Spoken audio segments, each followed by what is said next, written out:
Okay. Yeah. Hi, everyone. Thank you for joining the Astro seminar today. Today, we have invited Dr. Thomas Nordlander from ANU.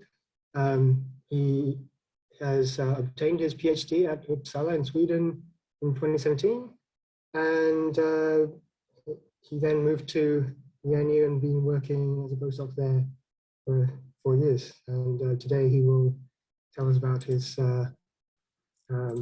work on stars and spectroscopic simulations. So please take it away. Thank you. Can you all see this? Yes. Awesome.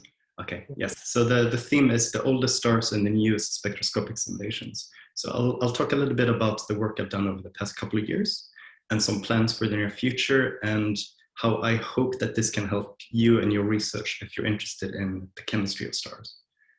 To start with, just to set the scene, I'm showing something that is outside my expertise, which is galaxies on the left. So these are data from the Khalifa survey that has taken spectra of 500 galaxies at different redshifts. And they have reconstructed the star formation history and the metallicity history of these galaxies, and then bin this according to mass. So what the plot is showing as a function of look-back time, so galaxies at different redshift, but for each galaxy, they reconstructed the star formation history. Y-axis is the logarithmic metallicity, where the sun is at 0. And this is simply showing that regardless of mass, all galaxies seem to undergo some kind of chemical evolution that is rapid. At some point in the past, they rapidly went from a low metallicity to a relatively high metallicity, and then not so much happens.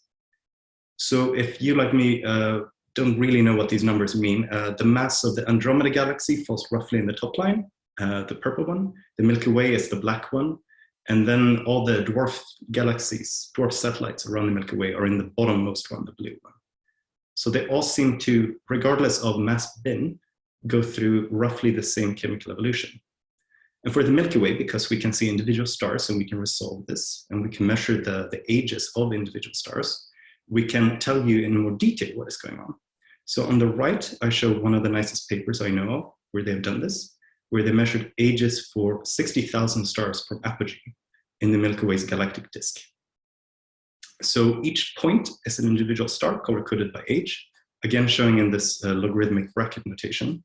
So the x-axis now is the stellar metallicity, and the y-axis is the chemistry, the alpha enhancement. And what the point of this figure is just that it tells the exact same story as all other galaxies, that the Milky Way also went through a transition from low metallicity, which is above this dashed line, where you can see that the stars are a bit more to the left than the stars below the line, which are a bit more to the right. So lower metallicity for high ages around 10 billion years ago. And then there's a gap, and all the younger stars are more metal rich. But there's a lot more information. And for example, these stars, they were born at different sites. They were born at slightly different times. There is a gradient of chemistry through the galaxy. So there's a lot more information in this. And the hope is that we can disentangle this for the Milky Way, disentangle it for every other galaxy where we can measure in detail the radial distribution of these things, and piece together, is our galaxy a normal one? Is the sun a normal star in a normal galaxy? And in more detail, so what actually produced these different elements? So I recognize most of your names, and I'm sure you're all familiar with what alpha enhancement means. But I still wanted to show this excellent plot from Czeki Kobayashi's paper last year. I think I put the wrong year on this, but I'm not sure. Where they have color-coded different elements according to where those elements were made. So just to recap, at the dawn of time, after the Big Bang, hydrogen and helium and lithium were produced in some quantities, a very tiny quantity of lithium and huge quantities of hydrogen and helium. Everything heavier has come from stars or processes after stars. And according to the color coding of this figure, you can see that, for example, oxygen was made entirely of whatever is blue, which is exploding massive stars, core collapse supernovae. Other elements have one or two or three colors. So for example, carbon is half blue, half core collapse supernovae, and half dying low mass stars, which is AGB stars. And you can see how the relative influence of these changed with time, which is the x-axis. iron is about equal parts blue and red is exploding white dwarfs, so type 1a supernovae. And again, half the iron on Earth is from core collapse supernovae, half is from type 1a supernovae. And then for some of them, you see this purple color, which is merging neutron stars, which is a pure R process site. So you have this mixture that is different for every element. And by measuring the relative amounts of different elements, you can reconstruct. So because these different nucleosynthetic sites occur in different timescales, you can reconstruct what was the timescale that the galaxy formed and the galaxy that these stars came to be, the timescale that these stars came to be. So a very nice example that is comparative in this sense is this annual review by Lev Tolstoy from a decade ago, where they show the abundances of, on the left, a couple of alpha elements, magnesium and calcium. And magnesium and calcium are mostly formed in core collapse supernovae. Iron is formed in core collapse supernovae and type 1a supernovae. So the ratio, here on a log scale again, is telling you the relative contribution from core collapse versus type 1a supernovae. The x-axis is the total metallicity, so it is telling you that the relative contribution has changed with time because the time scales that these things happen are different. Type 1a supernovae have a delay before they kick in, and so they appear to, at late times, push down these ratios. On the right, I show the S process element barium and the R process element europium, and the most interesting thing is not just looking at how the Milky Way evolved, but the difference between the Milky Way and these dwarf satellites, dwarf galaxies like Sagittarius and Fornax, that are as 2 or 3 orders of magnitude less massive than the Milky Way. And apparently they formed on a very different time scale. So there is a huge contribution of type 1a supernovae compared to core collapse supernovae in these galaxies, because star formation was much slower. And there are also huge differences in the S process and the R process production in these galaxies, not only compared to the Milky Way, but between the galaxies, telling us that their star formation history is different as well.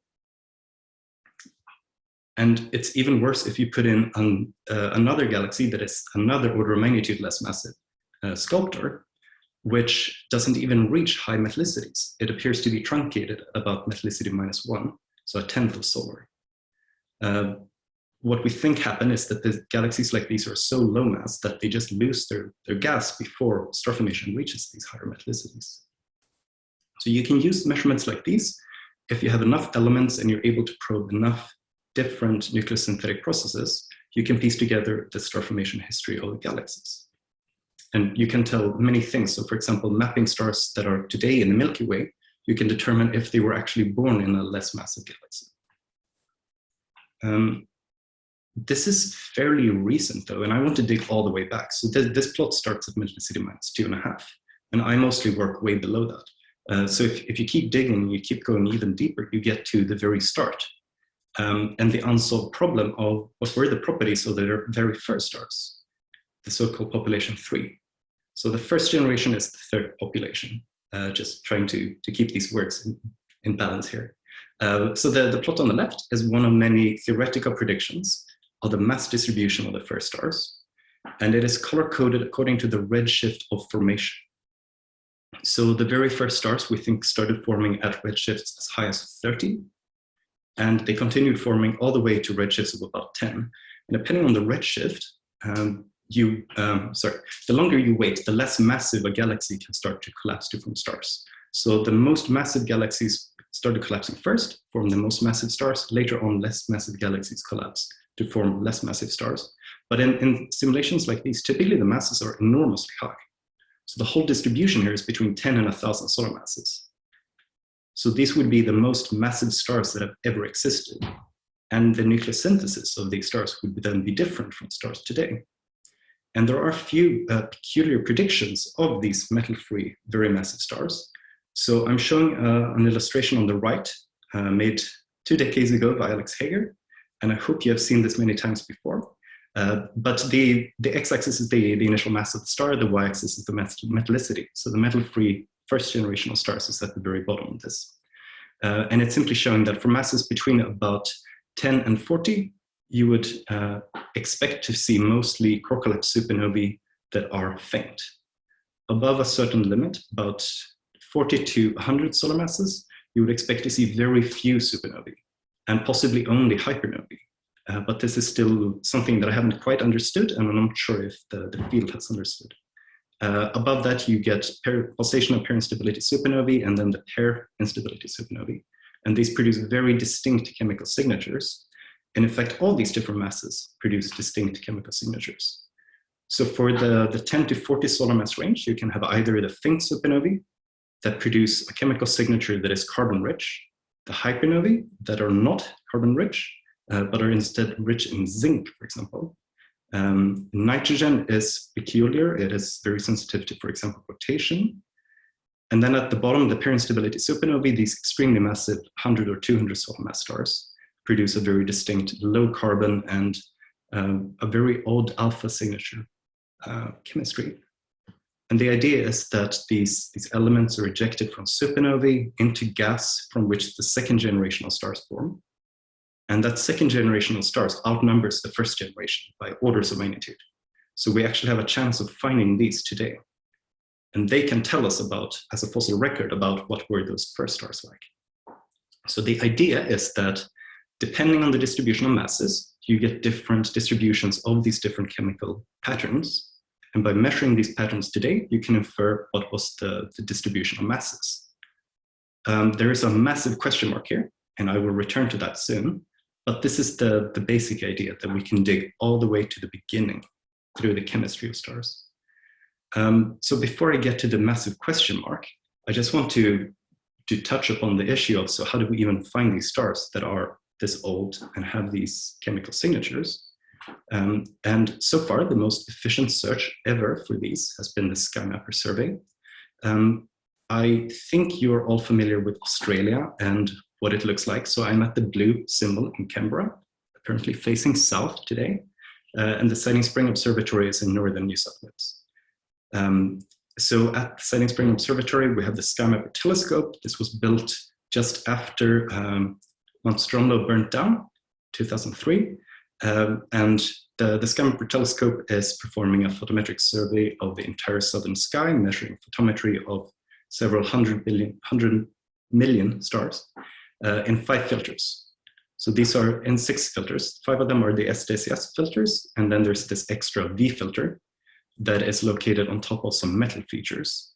So I'm trying to illustrate this on the right with a gray line that is a synthetic spectrum of a red giant at very low metallicity, -5, so 100th of a 1000th of solar. And as I turn up the metallicity, you see this blue spectrum is developing features inside the V band. And these are due to metal lines, so mostly calcium lines, but also carbon and nitrogen and these things. And comparing a very low metallicity to a very high metallicity star, this effect is half a magnitude.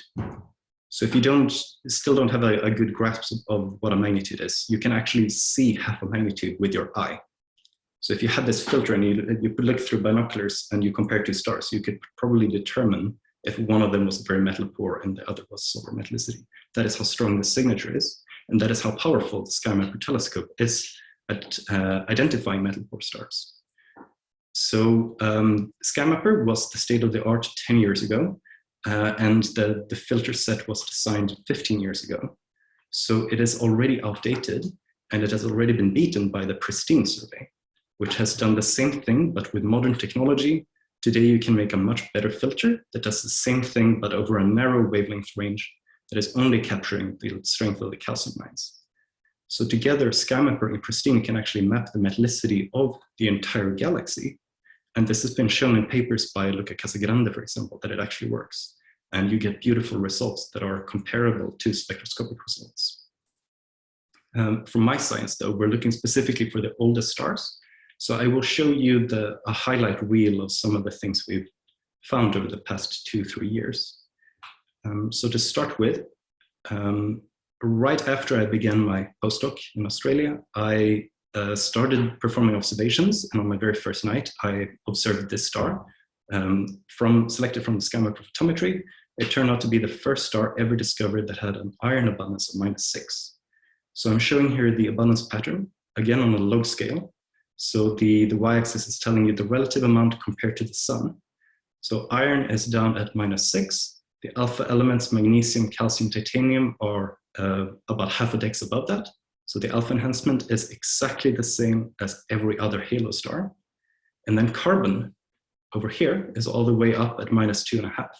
So it's enhanced compared to iron by 4 dex, which is enormous. It's one of the largest carbon enhancements of any star now. And this is precisely what is predicted for the faint supernovae, and in particular the low mass ones that have masses less than about 15 solar masses. So they predict a mostly normal standard halo abundance pattern, but with a very high carbon abundance. And this is in contrast to the not so faint supernovae, or the more massive models that do not predict a carbon enhancement or an overabundance of carbon, and especially not if the other alpha elements are flat. So this requires a very particular configuration of the star, and it requires a strong fallback effect. And the fallback effect basically causes all the material that is near the core to fall back into the black hole and disappear. So you need a very fine amount of mixing in order to eject a little bit of those heavy elements, but still retain this huge carbon to iron ratio.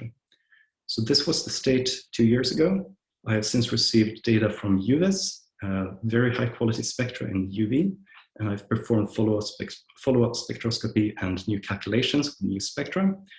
And these indicate abundances that are actually in even better agreement with the publication 2 years ago.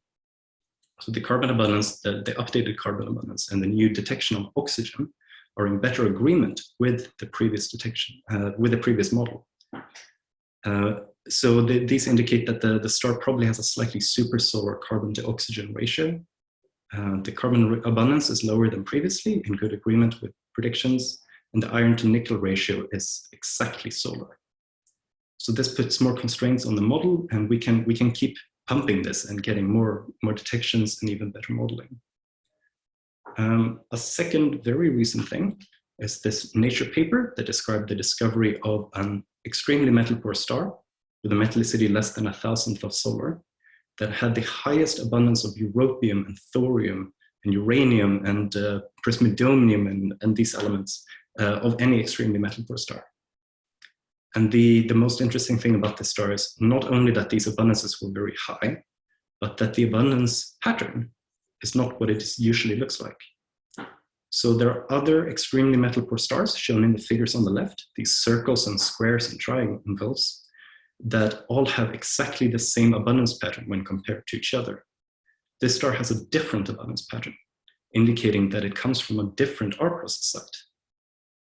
So we think that the others all come from this universal R process site that is neutron star mergers. So then in contrast, this particular star appears to have come from a single event that enriched the gas that produced all the elements that we measure, that is a magnetorotational hypernova.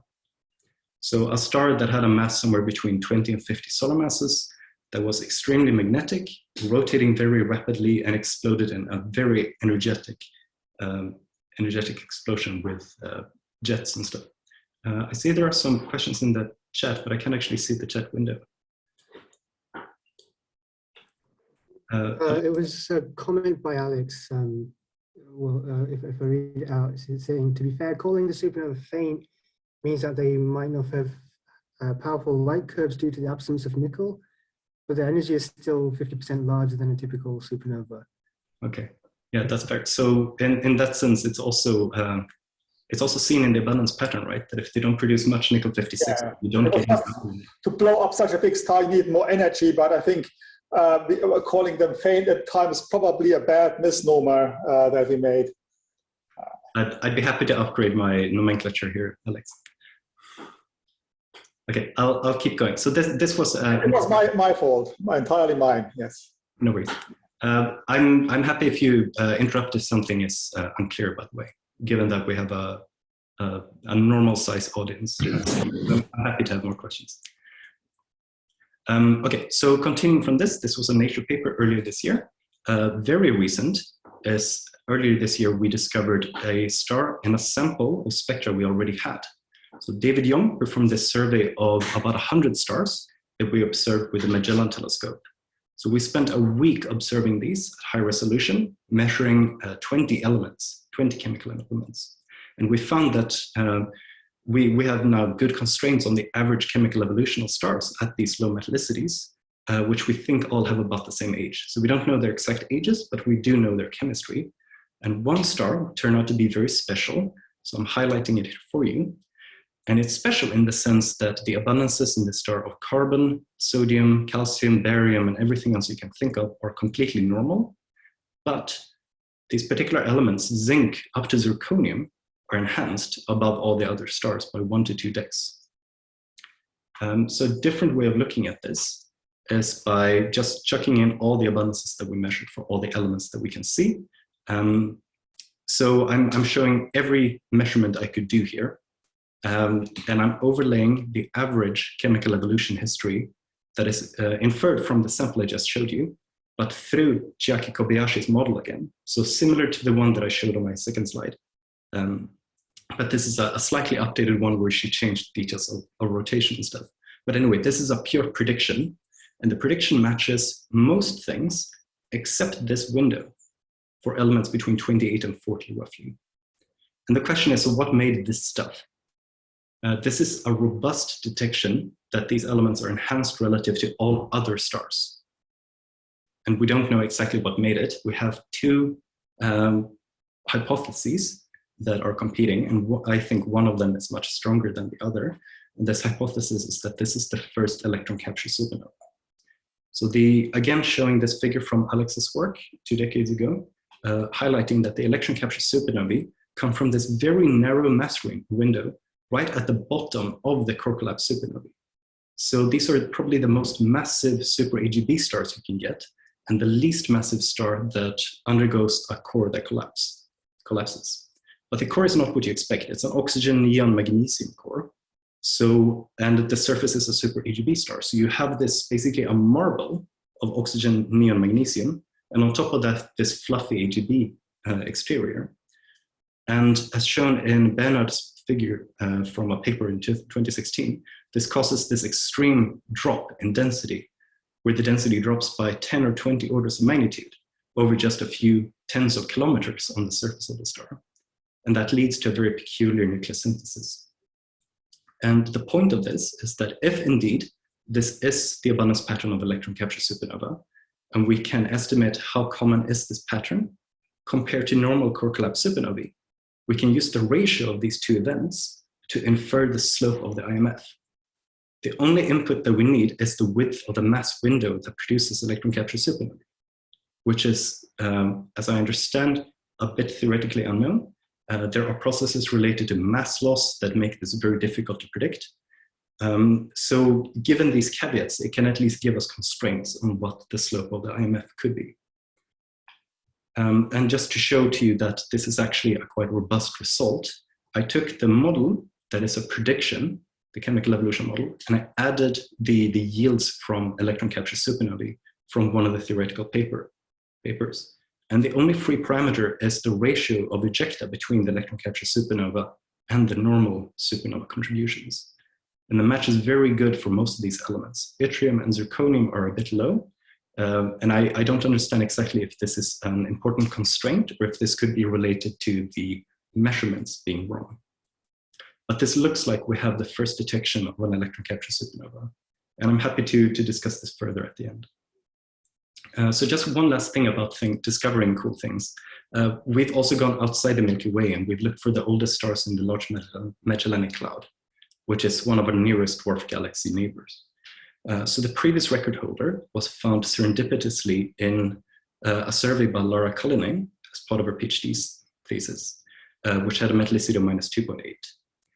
So she targeted red clump stars. These are quite faint. She took AA omega spectra of them. The quality is good enough to determine the metallicity, but you can never get detailed abundances of these. So we took data from the SkyMapper telescope. One of my students, Wei-Shen Oh, used the ANU 2.3 meter telescope from follow-up, and we discovered 7 stars that are more metal poor than this, that are metallicities less than -3. And we have just received data from UVES, high resolution data, where we can measure the detailed chemistry of these 7 stars. So we can finally contrast the chemistry of the oldest stars in a dwarf galaxy nearby to the oldest stars in the Milky Way. And infer, for example, is the rate of carbon enhancement different? Is the rate of arc process enhancement different? Are there other curious systematic differences between the galaxies? And can we infer differences in the IMF of the population 3 stars that exploded, for example? So this is a very cool avenue that I hope to get back to you in a year or so when we analyze this data as part of Wei Shen's thesis. We think a lot more will come in the next couple of years. So Foremost is coming online in about 2 years' time. COVID maybe might extend this a bit, but we'll see. And Foremost is planning to observe 1.5 million halo stars at high resolution, measuring their chemistry in detail. And we think 20,000 of these will be very metal. So this will give us not only the overall chemical evolution of the Milky Way's halo, this will give us information about the merger history of the galaxy, statistics through the abundance scatter in things like calcium and magnesium will tell us about the variation in the core collapse supernovae. And we will find enough stars that we can do statistics on rare events, like this arc process event, the magnetorotational hypernova, faint population 3 supernovae, and I'll remove the word faint next time, but stars like the -6 Metallicity star that appear to come from a low mass population 3 star that exploded with low energy, so that they're extremely carbon enhanced. But also we think we will have enough stars, enough sample, that we can find the chemical signature of very massive population 3 stars, the pair instability supernovae. So this is very interesting, but there's a massive caveat, and I will dedicate the rest of this talk, the next couple of slides, to the caveats. So the first one is that abundances are not measured from spectra, but they are inferred. And this is very different. You don't just measure the strength of features, you have to compare them to models. So the models take into account 2 separate sets of data.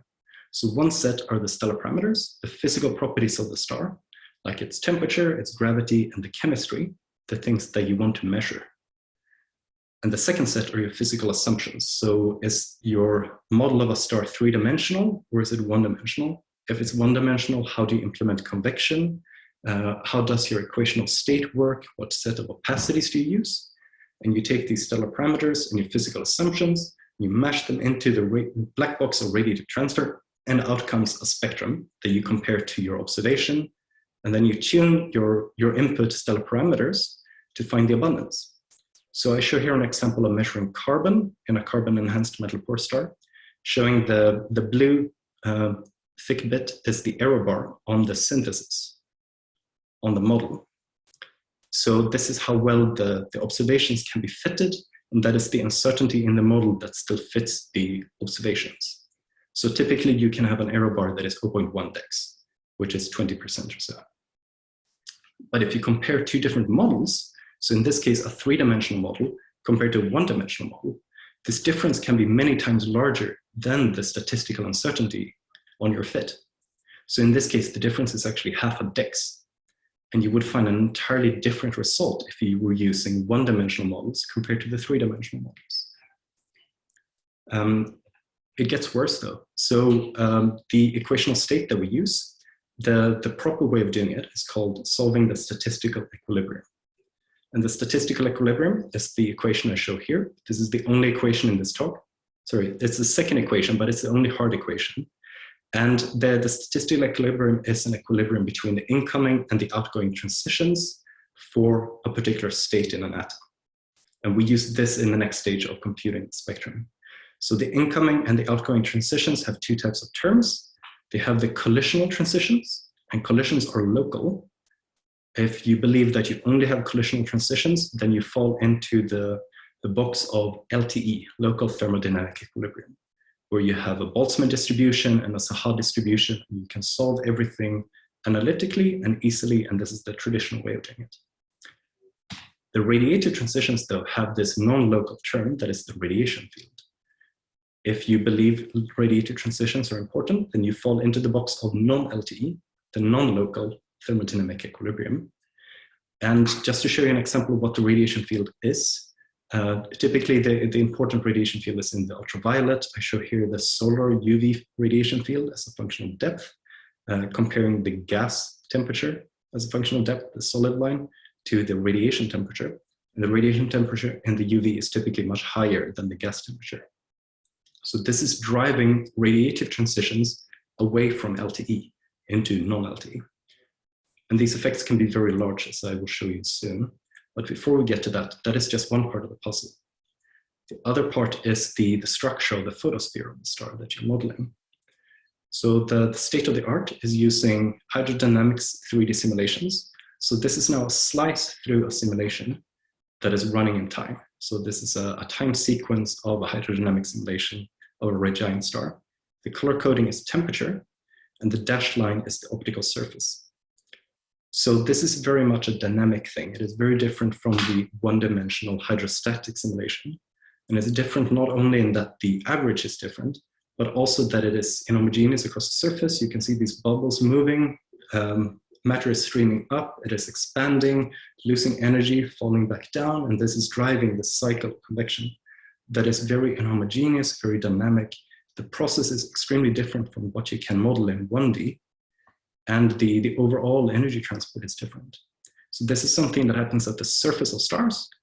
At the deep interior, you don't have to bother about this because the thing that is driving it is the loss of energy at the surface. To make things even worse, so this is just the difference between the 3D and 1D simulation. If we focus on just the top part where radiation escapes, we can also look at the deviation from LTE in this model. So on the top, I'm showing a still from the simulation. I'm taking a single snapshot and I will actually walk through it. So this is not a time sequence, it is just a spatial sequence. So on top, I show the gas temperature with a similar gas temperature color scale. So red is hot and blue is cool. And on the bottom, I'm showing the ratio between the radiation field in UV and the gas temperature. So not only do you have these inhomogeneous patterns in the temperature structure, but you also have inhomogeneous patterns in your deviation from LTE. So the UV radiation field deviates from the gas temperature in some places, and it can deviate by a factor of several, but in other places, it actually falls into LTE.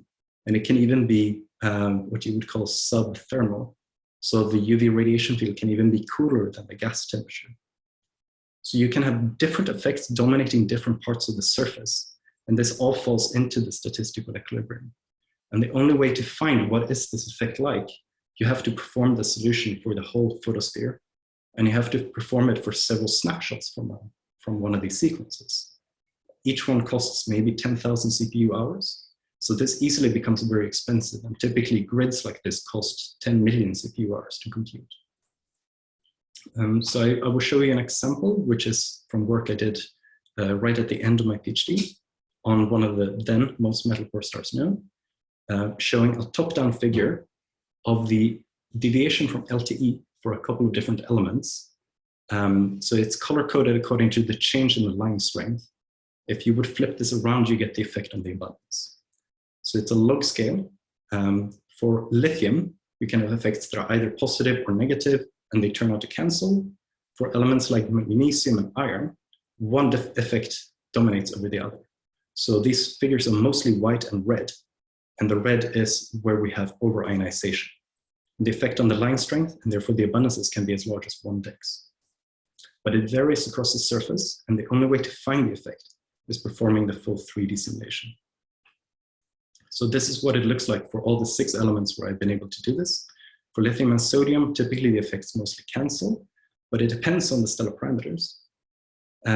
For heavier elements like magnesium and calcium and iron, the effects go up a lot, and they can be as large as 1 dex. This is the signed error, so they all have the same sign in this particular case. And they all lead to an underestimate of the abundance compared to the full 3D NLTE solution. So it's clearly important to take this into account, right? If the abundance effects can be as large as 1 dex, if they are different for every element, and we are trying to measure the abundances and match them to models that predict what the abundances should be, we have to take this into account. So we've made some progress over the past couple of years. I would like to highlight this paper by my PhD student, Ella Wang, who performed the first extensive calculations for lithium, showing here on the left an example of the HR diagram, so the temperature gravity distribution at a particular metallicity of the models that she computed, and the size of the NLTE effect, showing that it varies across the HR diagram. So measuring lithium in main sequence stars and giants will give you very different results and will involve different biases. And on the right are the propaganda plots showing the same thing I just showed, that the effect varies across the surface. And you have to do the full 3D NLTE calculation in order to predict what is the effect on a given star. So all these calculations are available to you on Ella's GitHub. You can download this radiative package that is a Python package. It can interpolate for you to any given stellar parameters. If you lose the link, just let me know and I will be happy to share this with you. It's called radiative. And this was published very early this year as part of Ella's PhD thesis. So returning to this figure, I'm color coding here the papers, the elements where we have done this and we have published the grids so that you can download them and use them as they are for hydrogen, lithium, carbon, and oxygen. So this is work by myself and by Anisha Marcy. The very next step is that I have just finished calculations for sodium and aluminium that will be available to you next year. If you're itching to use these, and I'm guessing Simon might want to do that, please contact me and I will let you know as soon as I have something that you can use. But this will be public for everyone next year. And the next steps are that we're doing heavier elements and harder elements. So the main difficulty is that you need to solve the statistical equilibrium. It gets harder the more atomic states you have. So the more complicated the electron structure, the harder it becomes to solve this system of equations. And the crown jewel is, of course, iron, but we're getting there. So thanks to a lot of time from Aztec and NCMass and ANU Mass, we are computing the first extensive grid of these 3D NLTE calculations for iron. And I have done similar calculations for silicon and magnesium and calcium. And we'll see if we get through with titanium. But this will come in the next couple of years, and it's actually here. It is coming. I promised I would return to this figure. So the process of inferring the masses of the first stars from the abundances of the oldest stars today. And the big question mark is what I call the cosmic filter. So this touches on the other issues with mapping abundance measurements to models. So one of them is just that not every star in this plot will explode. And the explodability, the likelihood that a model will explode or an actual star will explode, seems to vary with mass.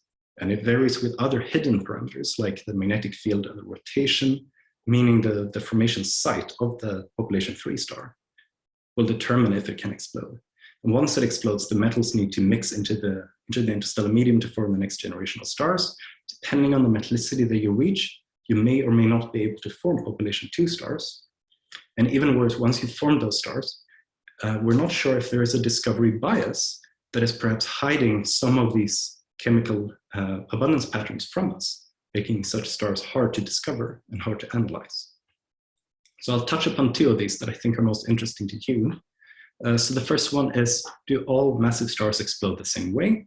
And I highlighted the problematic region, which is between about 9 and 25-ish solar masses, where the answer seems to be no, but also whether a particular star will explode is a maybe. So in the top right plot, I show results from a recent review by Burroughs, where he's plotting the ejected mass of the supernova in both simulations and observations now, compared to the energy of the explosion. You can see that this is not a straight line, this is not a single monotonic function, but it has a huge spread. And in particular, the explosion energy can range over an order of magnitude for a given ejecta mass. And the reason they put ejecta mass is because we don't really know the initial mass of the star that explodes, but we can measure the mass of the ejecta. On the bottom is a theoretical work from a couple of years ago by Tug Zuckbold, where he has color-coded different models according to whether they will explode or implode, according to an explosion criterion that has been discussed for a long time. This particular one was developed by Bernard Miller. And if you look at a particular mass, for example, at 14 solar mass or at 20 solar mass, you will see that a fraction of models will explode and a fraction will not. So if you imagine a probability function that is moving across as a function of mass, it will range between 0 and 1 in whether the star will explode. So some regions of parameter space will not contribute to chemical evolution and others will. And this will, of course, then bias the inference of the initial mass function. Once you've ejected material into the interstellar medium, you need to mix that and you need to form the next generation of stars. So I show here two different theoretical works, one that is hydrodynamic, 3D, very nice work on how the metals actually distribute into the gas surrounding the supernova and how that then forms stars and what the metallicity of those stars will be.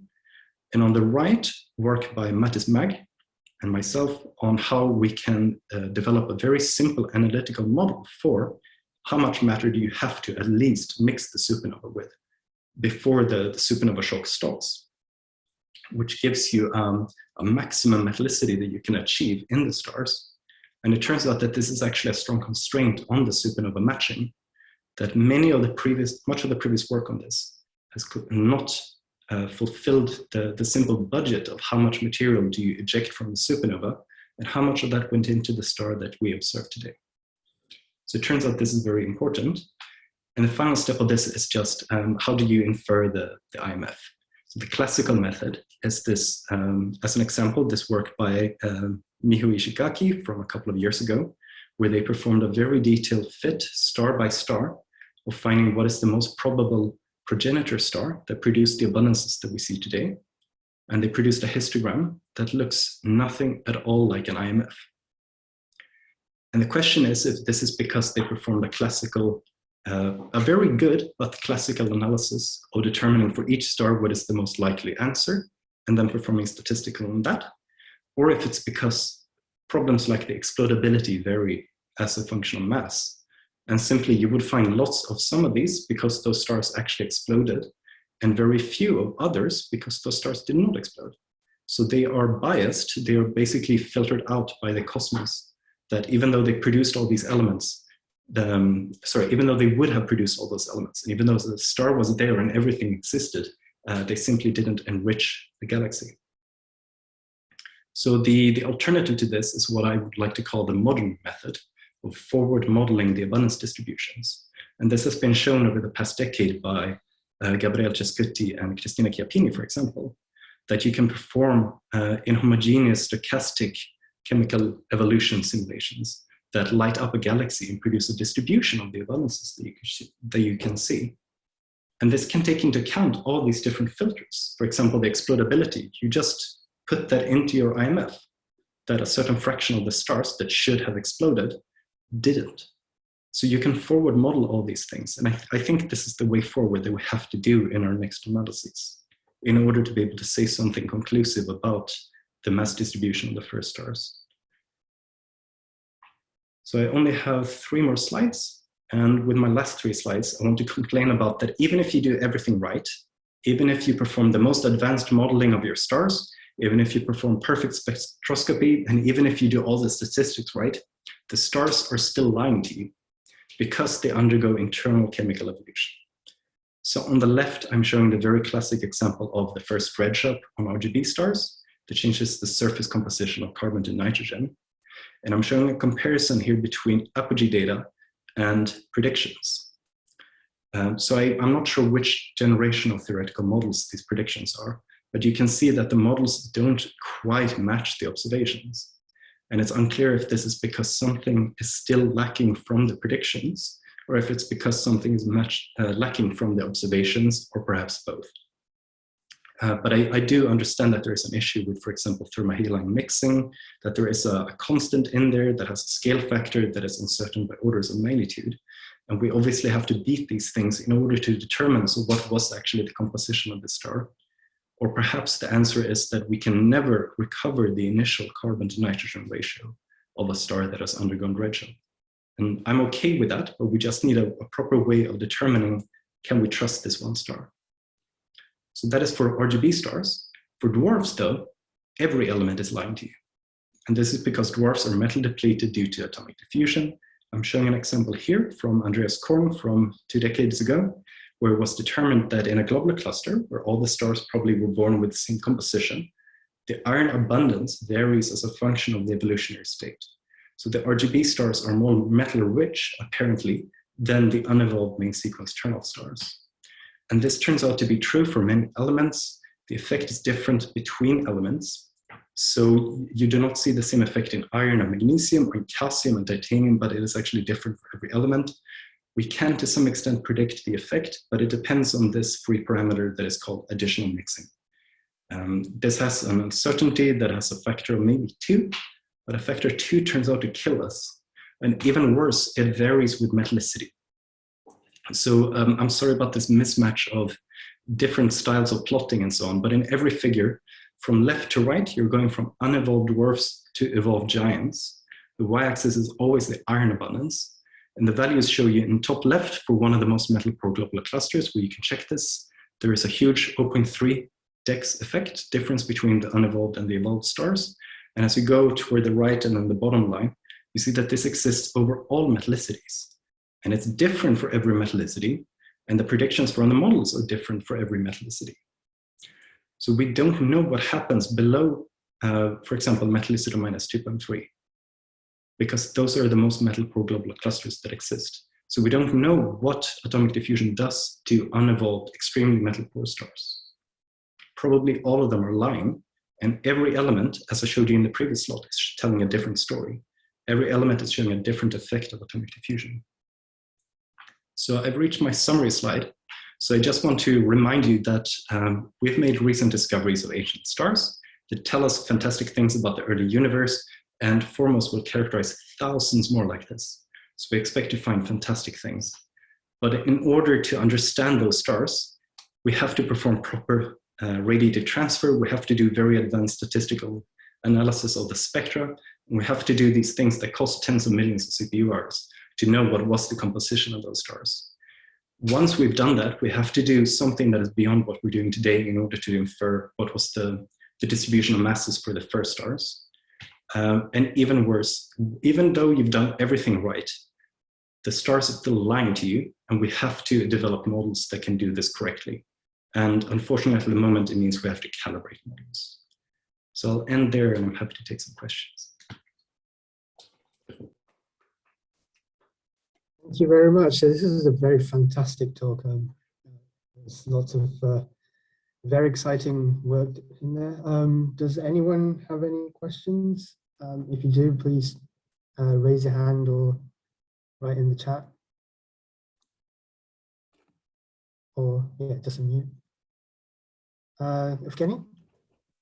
Yeah, thank you, Thomas, for a nice talk. I was wondering, what about binary interactions? Because most stars should be forming some kind of binaries, and they can have transfer mass or maybe even past mergers. So can this contaminate your chemical evolution? So do you mean in the stars that I see today, or in the stars that produce the elements? In general. So for this slide, I would say absolutely, this is definitely crucial. We do need binary models in these chemical evolution scenarios. And Amanda has shown this, right? This is one of the things that we are moving towards, and we have to move toward it. So in many cases, we don't even know how big these effects can be, how much the binarity does change the chemical evolution. I don't have a clever punchline here. I just agree that yes, we do need to take that into account. For the measurements themselves, this is a bit unclear. Usually you can fall into two different categories of binarity. So one of them is that you have a very uneven mass distribution. And it doesn't have to be very uneven in your binary for one of them to be many times more luminous than the other. So the spectrum that we measure will be dominated by one of them. And we can say this almost with certainty, because in the opposite case, where you have a very similar mass distribution and the luminosity of the stars is similar, and you do see two spectra that are superimposed on each other, hopefully there is a real velocity signal such that they move, or that you can perform an autocorrelation analysis on your spectrum and see that actually it's not a single spectrum, but this is actually two spectra. But it is an issue, and we don't, for example, know what is the binarity fraction of metal-poor stars yet.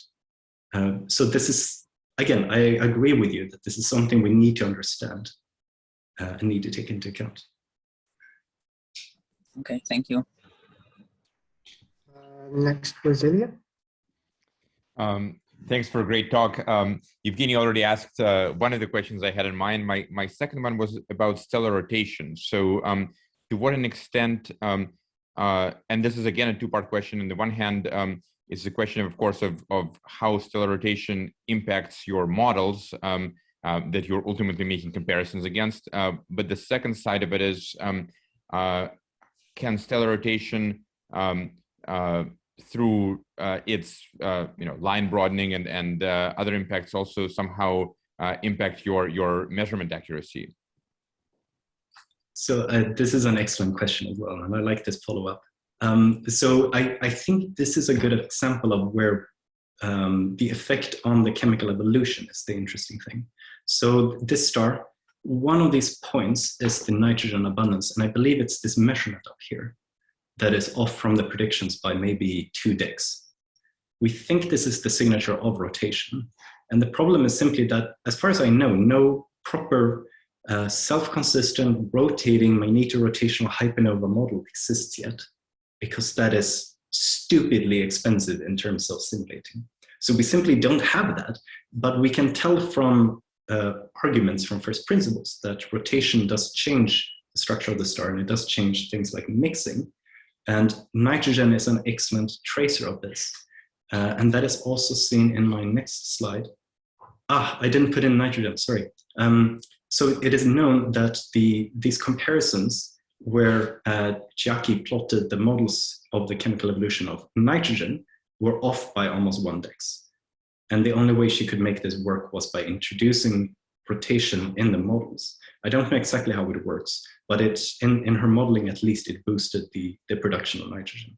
I imagine both Amanda and Alex can clarify that. But I agree that this is important, and it's the next step in the models, binarity and rotation.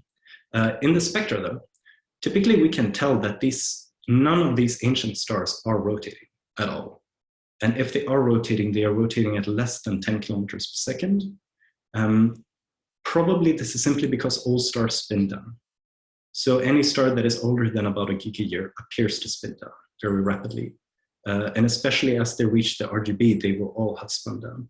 So even though they may have been rapidly rotating when they were born, and this could have influenced their early evolution and things like atomic diffusion, that signature is destroyed now.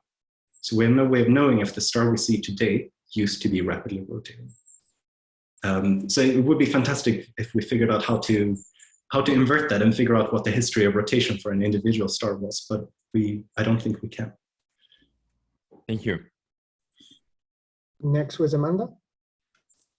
Yeah, very nice talk, Thomas. I like how you tell us that all the stars are lying to us. Can you go to that plot where you showed the first dredge up and carbon to nitrogen? I think that was further on in your talk.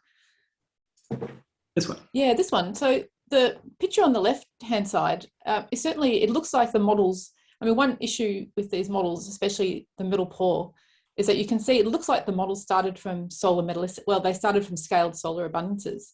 So they look like they started from C to N as about 0. That's simply because you can kind of tell that because especially stars of 0.8 solar mass, they don't have very deep first dredge up. So C to N doesn't change very much. So my guess is that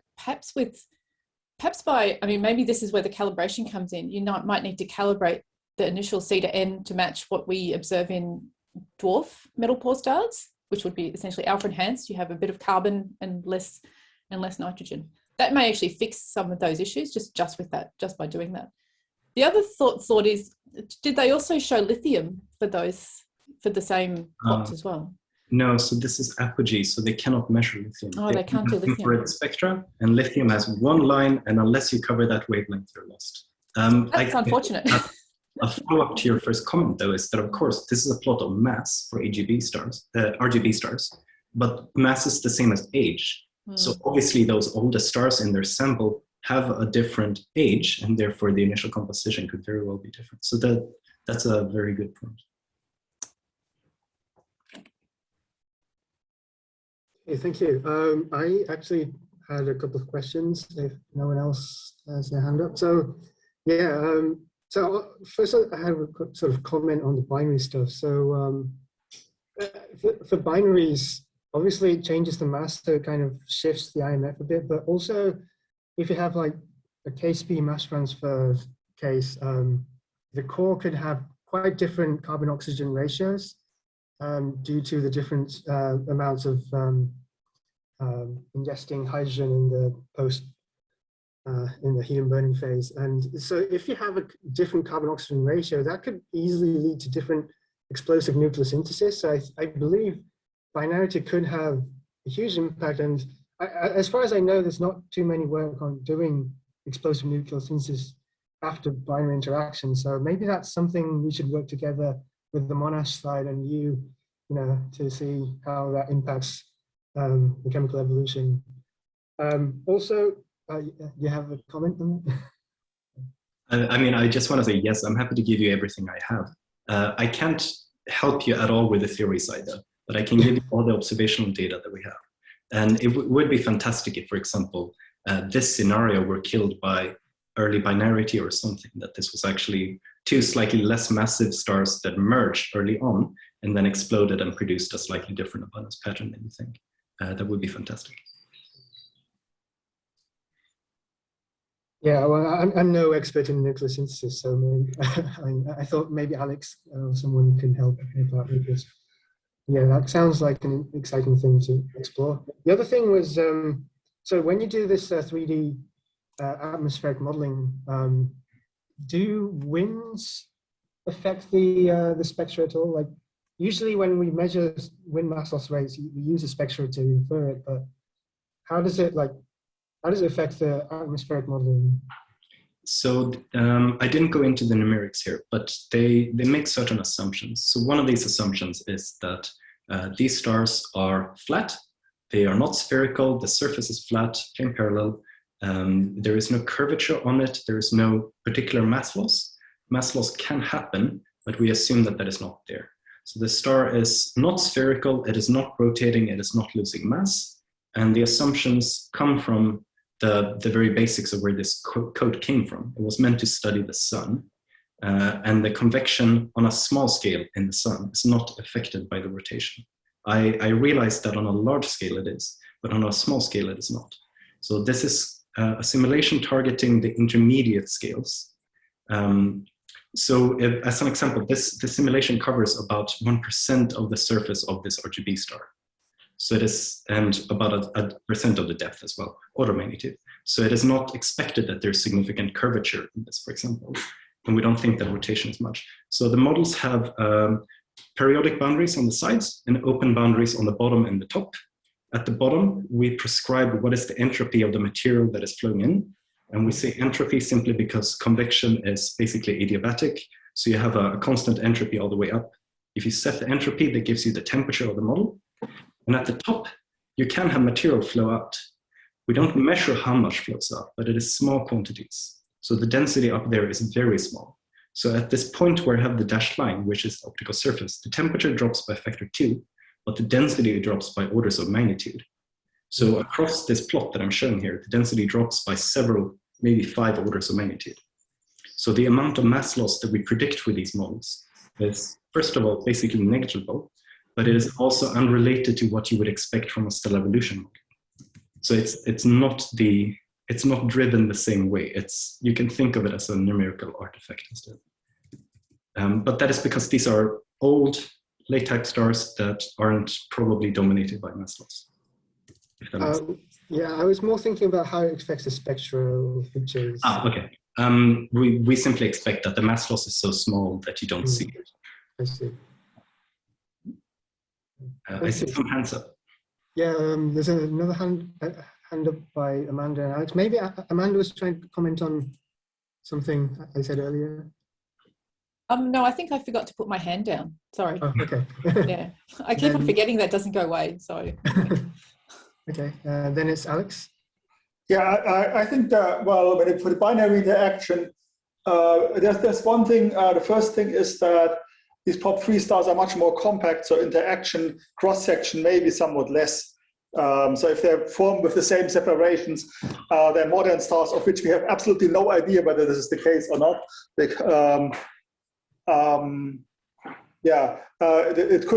could be less, but I think what comes on top of that, even single stars without rotation has lots of problems in modeling these. There's this very delicate question about what happens at the hydrogen shell helium core interaction that we had seen in around 2005 or so, when we did the simulations, and Falk has rediscovered it again and said, oh, I don't believe anything what my models predict because I know there's big issues, and it's always a very delicate thing. And then additionally, you can dial in rotation, and then it gets more complicated. And if you add in binary interaction, I don't think it gets any better. So it's a really problematic part, predicting some of these the mixing that happens during core helium burning properly. If you strip away the hydrogen envelope, it may actually make it easier to evolve the stars and get predictions for those systems, but then we are still stuck with having not so good, reliable predictions for the single stars. So that's, there could be some way out if you have the rapidly rotating single stars. Any way that makes you get rid of the hydrogen before you make helium burning products makes the evolution much, much easier. So things like rotation could help making this, but I don't think it will ultimately solve the problems for modestly or slow rotating stars that we currently have in the modeling with lots of uncertainties, where you would have to do in principle 3D simulations, but it's even these are very touchy. I've been trying this with Fritz Röpke for a decade or so, and it never really got anywhere well. Yeah. So yeah. If any of this comes with a prediction of an abundance signature, then something we could try to test for you. I was wondering, we had about a year ago a paper with James Grimmin, with a graduate student here. He made some simulations for nuclear synthesis yields from hypernovae from POP3 stars based on 2D models and trajectories that he processed. Have you ever seen these abundance patterns or looked at any of those? For hypernovae? Yeah. So I assume this would be mainly in enhancement of zinc and then something to do with nitrogen? No, yeah, there were also a bunch of heavier elements in some of them that were kind of very pushing the limits. If you send me a link, I'd be happy to see measuring of this. Yeah. And another point that you were making about the prediction of what we don't see, I had a student in Minnesota. Unfortunately, she didn't finish her PhD, but maybe you have seen these figures at times where we had a double peak in the mass distribution of stars that matched the abundance patterns, and it turned out that there was a gap. You could interpret this as a kind of shell, but it had a gap in the middle where exactly this peak was from the. Do you have this plot from Zuckbold? Yes, the explodability one. Yeah, where you had this big bump here at around between 20 and around 22, and this was exactly where there was a gap in where we found no matches for the models, which was too funny because it was just exactly there where they said, well, the stars shouldn't actually explode, and we found also no matches for stars in that regime that we forced our code to explode. It may have been just by coincidence, but it was an interesting one.